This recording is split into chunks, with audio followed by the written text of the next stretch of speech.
दोस्तों, मेरे चैनल कांति विद्या में आप सभी का स्वागत है। आज मैं आपके लिए लाया हूँ वीरबाई झाबड़ी साधना। ये साधना थोड़ी भयावह है, इसलिए मैं आप सभी को यही कहूँगा कि आप किसी योग्य गुरु के सानिध्य में या किसी जानकार व्यक्ति के साथ में रखिए साधना करें। बिना गुरु ये साधना न करें, यही मेरी आपसे विनती है। इस साधना की अब सारी जानकारी आपको बताऊँगा। ये साधना कहाँ करनी है, कैसे करनी है, कब करनी है, पूरी जानकारी इस वीडियो में बताऊंगा। लेकिन ये वीडियो आप स्किप करके मत देखिए, पूरा देखिए। पूरा देखोगे तो पूरी जानकारी आपको मिलेगी, और अधूरी जानकारी लेके आप साधना करोगे तो सफलता प्राप्त नहीं होगी। इसलिए आप पूरी जानकारी के लिए इस वीडियो को पूरा देखें। तो चलो शुरू करते हैं इस साधना के बारे में। अब आपको मैं पहले साधना में क्या क्या सामग्री लगेगी ये बता देता हूँ। देखो, आपको पहले लगेगा एक 7 दान का खिचड़ा बनाना है। 7 दान में हो गया, क्या क्या आएगा ये भी बता देता हूँ।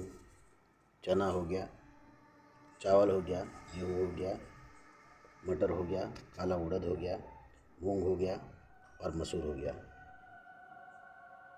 ये 7 दान हो गए चावल के साथ में सब। मतलब अब आपको क्या करना है, एक कच्ची मिट्टी की मतलब मिट्टी की हांडी ले जाना। पक्की मिट्टी भी चले, पक्की मिट्टी की हांडी, पक्की मिट्टी की हांडी वो भी आपको ले जानी है।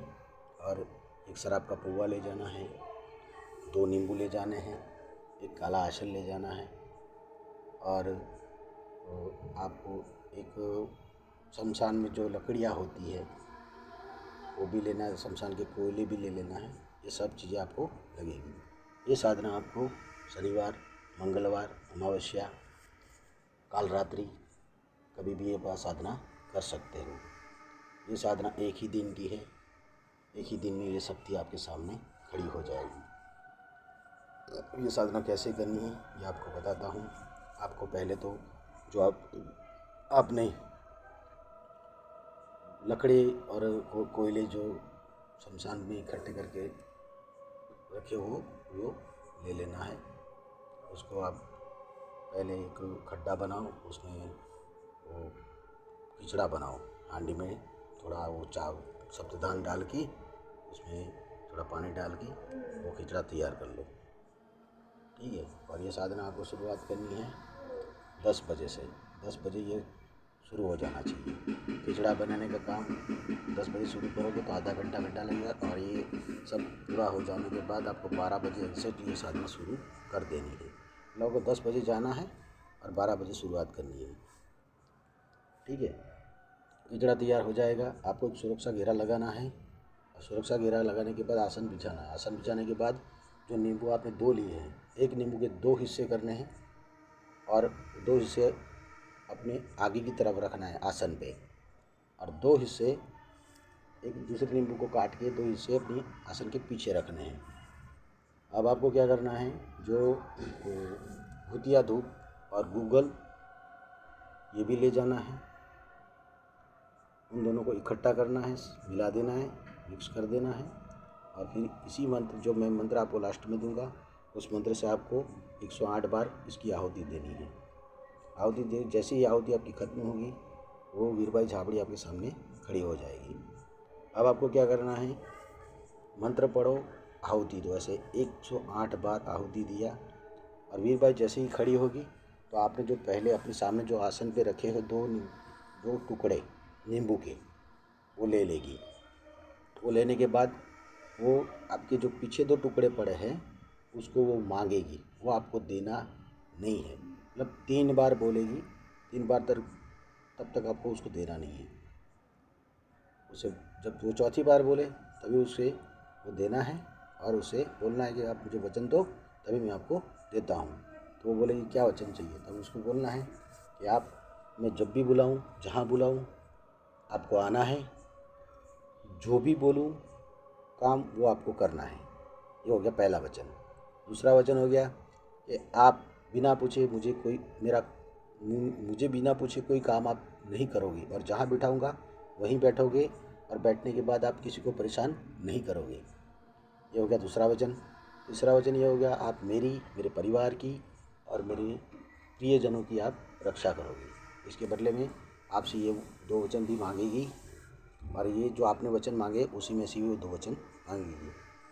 फिर भी आपको बता देता हूँ कि वो बोलेगी कि आप मुझे भरपेट खाना दोगे तो आपको मना कर देना है कि मैं भरपेट खाना आपको नहीं दूंगा। आपको यही बोलना है कि जो शराब का पौवा है वही दूंगा और ये खिचड़ा बनाया है वो दूंगा, उसके अलावा मैं आपको कुछ नहीं दूंगा। अगर इसके अलावा मैं आपको कुछ नहीं दूंगा, वो फिर भी आपसे कुछ भी मांग सकती है लेकिन आपको कुछ देना नहीं, यहीं पे अड़े रहना है, क्योंकि आपने उस शक्ति को बुलाया है और वो आई है, यानी वो आपके अधीन है, समझ लो। तो आपका कहा वो मानेगी, ठीक है। फिर वचन हो गया उसका, और दूसरा वचन बोलेगी कि आप मुझे स्थान दो, मतलब बिठाओ। तो आपको आपके घर से 1 किलोमीटर की दूरी पर उसको बिठाना है, किसी पेड़ के नीचे, किसी तालाब में, या कहीं पर भी आप उसे बिठा सकते हो। लेकिन बिठाने के बाद जैसे बोला है कि आप किसी को परेशान मत करना, ये इससे पहले ही वचननामा आपने ले लिया है, इसलिए कोई दिक्कत वाली बात नहीं है। अब ये क्या क्या काम करेगी ये भी बता देता हूँ। ये काम पहला करेगी आपका षष्ठ कर्म का, सारे षष्ठ काम करेगी, बड़ा धन निकाल के भी देगी, और आप भूत भविष्य वर्तमान किसी का भी आप बता सकते हो, वो भी आपको कान में आके बता देगी। और एक बड़ी बात इसकी ये है कि ये बड़ी से बड़ी बीमारी ख़त्म कर सकती है। मतलब उसको कोई भी आपके सामने कोई ऐसा बंदा आता है जो बहुत बीमार है तो आप उसे ठीक कर सकते हो। ये इसका अच्छा पॉइंट है। मैं तो यही कहूँगा कि आप इसे अच्छे काम ले, बुरे काम मत ले, और अच्छे काम में आपको फल भी अच्छा मिलेगा, और अच्छे फल का फल भी अच्छा ही होता है भाई, ठीक है।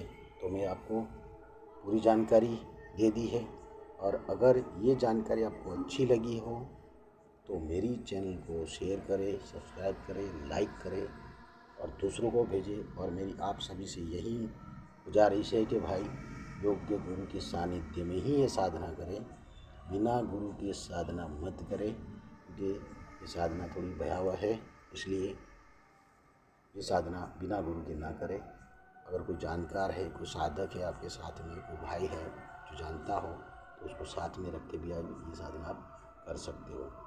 लेकिन एक बात ये है, डरपोक इंसान कभी भी साधना मत करे, क्योंकि जो इंसान डरता है ना वो साधना के लायक नहीं है। इसलिए डरना नहीं जरूरी, क्योंकि एक बात समझ लो कि वो शक्ति को आप बुला रहे हो और आपके कहने से ही वो आ रही है, तो डर की कोई गुंजाइश होती ही नहीं है। बस लगे रहो, साधना करते रहो, ठीक है। अगर मेरी ये जानकारी अच्छी लगी हो तो आप इसे शेयर करना मत भूलिएगा। और एक बात और कहता हूँ कि मेरे चैनल को सभी को शेयर कर दो यार, सब्सक्राइब कर दो, लाइक भी कर दो, ठीक है। धन्यवाद। जय श्री राम।